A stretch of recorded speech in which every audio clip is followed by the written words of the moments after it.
అందరికీ నమస్కారం అండి. జై శ్రీరామ్. నా పేరు కళ్యాణ్, శివశక్తి ప్రధాన కార్యదర్శిని.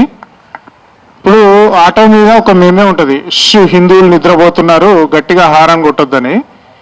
ఆ విధంగా ప్రస్తుతం ఉన్నటువంటి హిందూ సమాజము అత్యంత ప్రమాదకరమైనటువంటి వ్యక్తి ఆరాధన అనేటటువంటి ముసుగులో కానీ, లేదా పార్టీ ఆరాధన అనేటటువంటి ముసుగులో కానీ వ్యక్తులుగా, పార్టీలుగా, కులాలుగా, వర్గాలుగా చీలిపోయి కలియుగ ప్రత్యక్ష దైవము శ్రీ వెంకటేశ్వర స్వామి వారి దేవస్థానానికి జరిగినటువంటి అపచారాన్ని కూడా ఇదేదో రాజకీయం పరమైనటువంటి కోణము, రాజకీయ పరమైనటువంటి కుట్రలు అనేటటువంటి విధంగా హిందూ సమాజం ఆలోచిస్తుంది.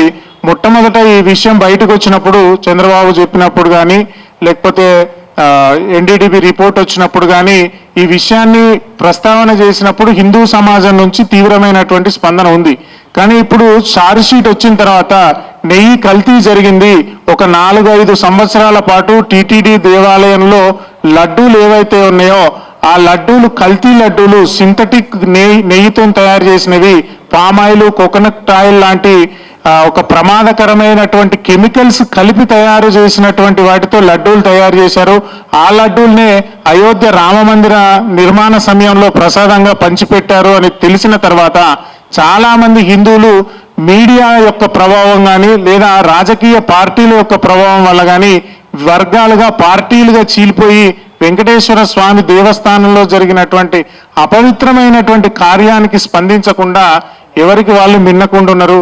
కానీ నిజానికి ఇది చాలా అత్యంత హేయమైనటువంటి విషయము. ప్రతి హిందువు ఆలోచించుకోండి. ధర్మం విషయంలో ఏ పార్టీనైనా సరే పక్కన పెట్టండి, ఏ నాయకుడినైనా సరే పక్కన పెట్టండి.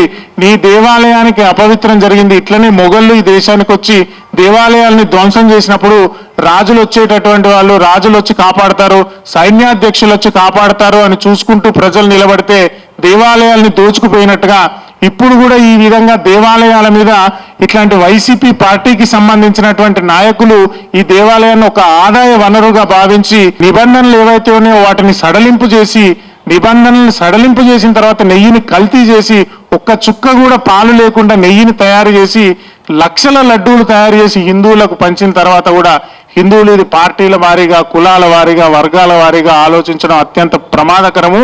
హిందూ సమాజానికి ఇది గొడ్డలు పెట్టు లాంటిది. ఇలాంటి వాటికి హిందువులు కనుక స్పందించి ఇట్లా చేసినటువంటి వాళ్ళ మీద వ్యతిరేకత భావంతో కనుక స్పందించకపోతే భవిష్యత్తులో మరిన్ని దేవాలయాల మీద ఈ విధమైనటువంటి నైతిక పరమైన, సామాజిక పరమైన దాడులు జరుగుతాయి.